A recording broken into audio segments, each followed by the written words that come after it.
Olá, boa tarde. Mais um vídeo novo para compartilhar com você.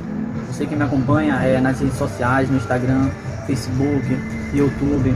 Esse vídeo aqui é para edificação da nossa vida, da minha, da tua vida. Que Deus venha abençoar você nesse momento com essa mensagem. Que essa mensagem possa penetrar o teu coração.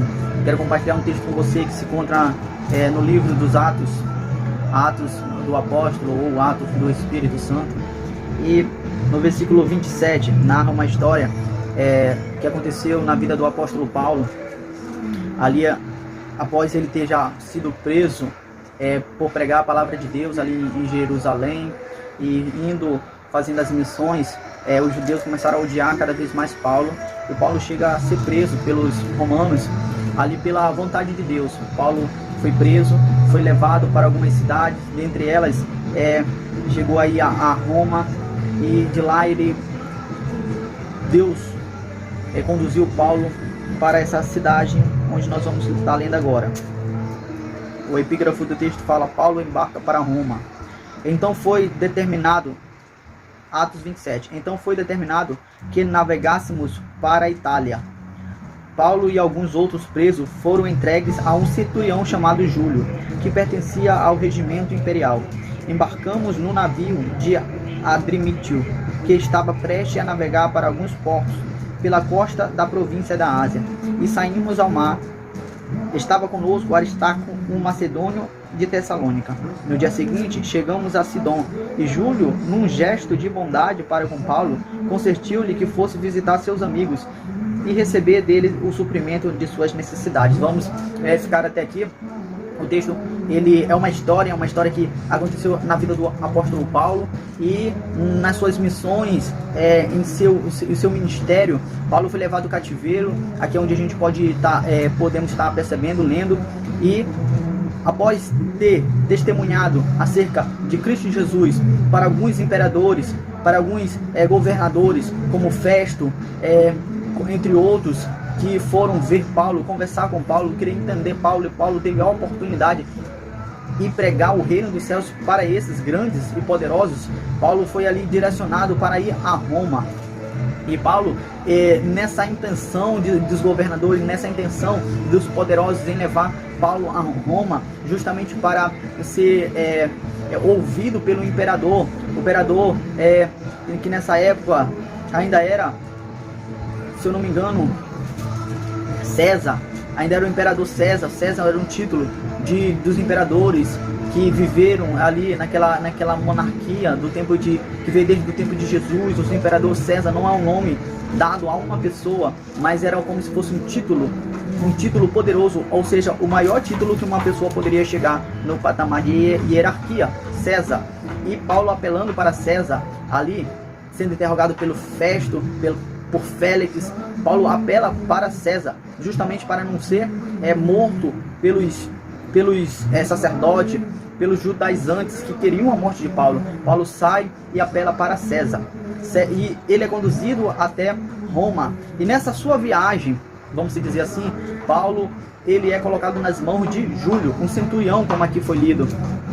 A intenção de Júlio era navegar para a Itália com Paulo, para a Itália. Só que aí a gente vai ler, na medida que o texto nos apresenta, algo sendo planejado, algo sendo movido ali, que acaba contribuindo para que pudesse dar errado a viagem de Júlio. E justamente a gente pode entender que o próprio Deus estava atuando naquele momento. O próprio Deus estava no controle da embarcação, estava no controle da vida de Paulo, para colocar Paulo em lugares que pudessem ser pregado a palavra de Deus. Tinha um propósito de Deus em cada passo de Paulo, até mesmo nas suas viagens, em suas prisões, onde ele ia para lugares onde ele não queria, onde as pessoas levavam para ele para lugares onde ele não planejava, mas Deus tinha um propósito em cada passo de Paulo. A Bíblia relata no versículo 3 do capítulo 27, que chegando em Sidom, e Júlio, que era o centurião que guardava Paulo, estava responsável por Paulo, num gesto de bondade para com Paulo, consentiu que ele fosse visitar os seus amigos e receber deles o suprimento de sua necessidade. Vamos abordar aqui três pontos, 3 lições importantes. A primeira lição dessa mensagem é que Júlio, o centurião, ele num ato de bondade, ele quis que Paulo fosse visitado pelos seus amigos e recebesse tudo aquilo que ele precisava da parte dos seus amigos para suprir a sua necessidade.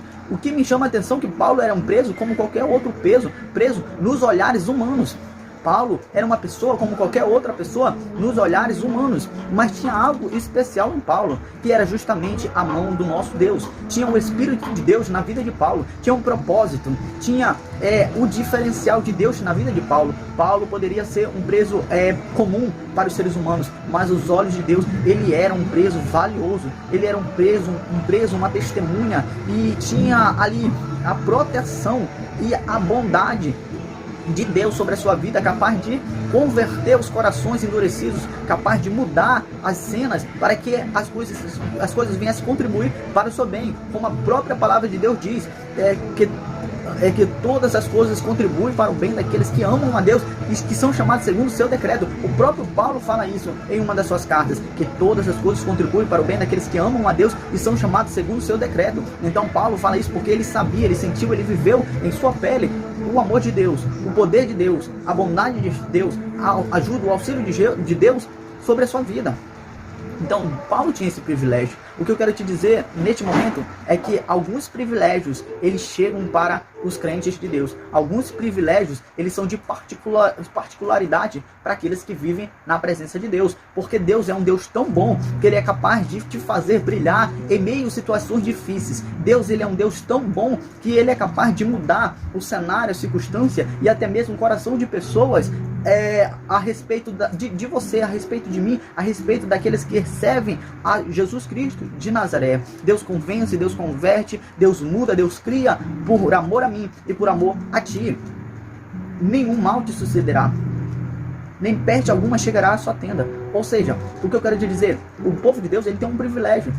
Eu não vou dizer aqui que ele é um povo intocável, ele é um povo que ele é melhor ou maior do que qualquer uma pessoa, mas aos olhos de Deus é isso mesmo. Eu posso até estar te escandalizando nesse momento, mas o povo de Deus, ele aos olhos de Deus, ele é pedra preciosa. Aquele que serve a Deus, aquele que confessa o nome de Jesus, aquele que anda segundo os padrões de Jesus Cristo, por intermédio da revelação da sua palavra, ele é um povo muito querido para Deus, diferentemente de qualquer outra pessoa. Deus conhece os seus, e dos seus ele é conhecido, como a palavra de Deus já nos avisa, nos informa. Então, Deus, ele tem os seus queridos, os seus amados, os seus escolhidos. E por esses Deus peleja, Deus guerreia, Deus trabalha, Deus esforça, Deus levanta, Deus guarda, Deus protege, Deus supre as necessidades.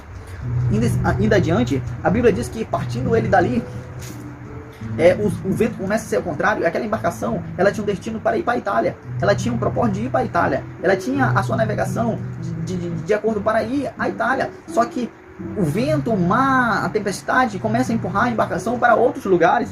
Entre eles, vai para Cilícia, vai para Mirra, vai para Lícia, vai para várias outras localidades, Sinito e várias outras, Salmona, e costeando a ilha até alcançar o lugar chamado Bons Pastos. Ou seja, aquela embarcação, ela tinha um propósito de ir para a Itália.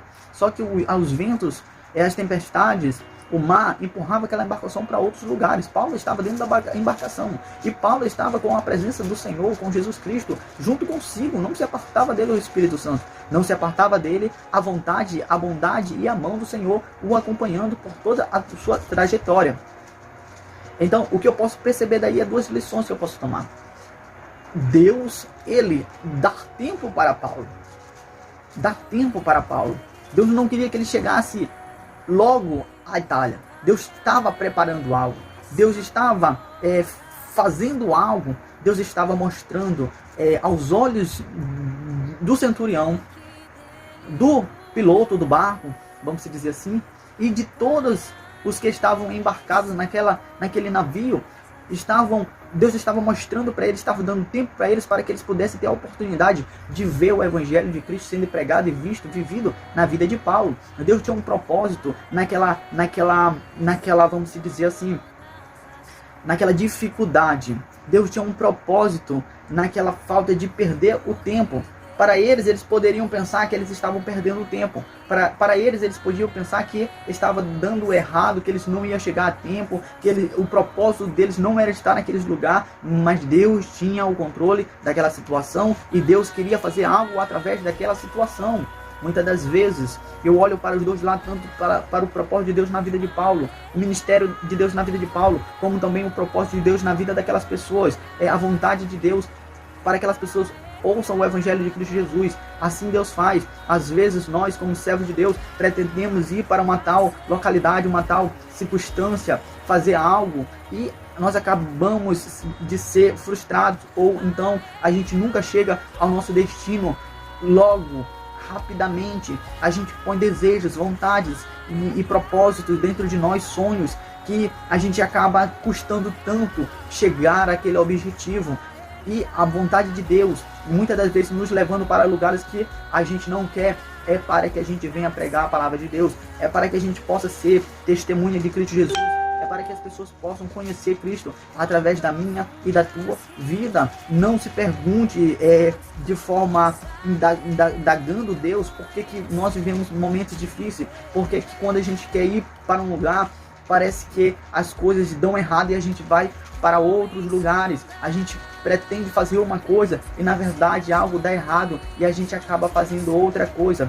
Mas pergunte qual é a vontade de Deus para a tua vida naquele lugar, qual é a vontade de Deus na tua vida para aquele momento, qual é a vontade de Deus para a tua vida naquela circunstância. Deus tem um propósito, Deus tem uma vontade para se cumprir através da minha e da tua vida em qualquer ambiente que a gente possa estar. Talvez a gente gostaria de estar viajando, pregando o Evangelho de Deus, como essa é a minha vontade. Talvez a gente gostaria de estar fazendo uma faculdade. Talvez a gente gostaríamos de estar já empregados. Mas Deus, Ele tem atrasado as coisas. Deus tem retido as coisas. Deus tem evitado de nós chegarmos de forma rápida àquele lugar, tanto nos preparando, como também preparando as outras pessoas. No segundo ponto de vista, é o tempo que Deus estava dando para aquelas pessoas na embarcação crer no Deus de Paulo.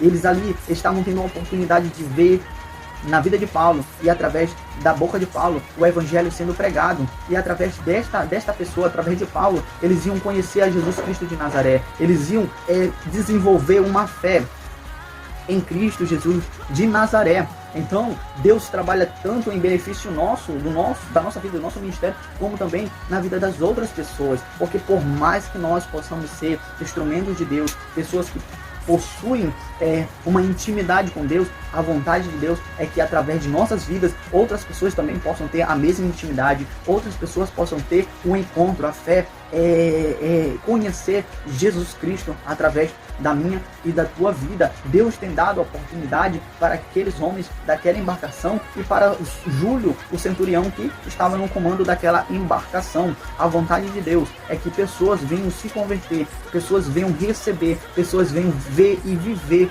a glória de Deus que está expressa na tua vida.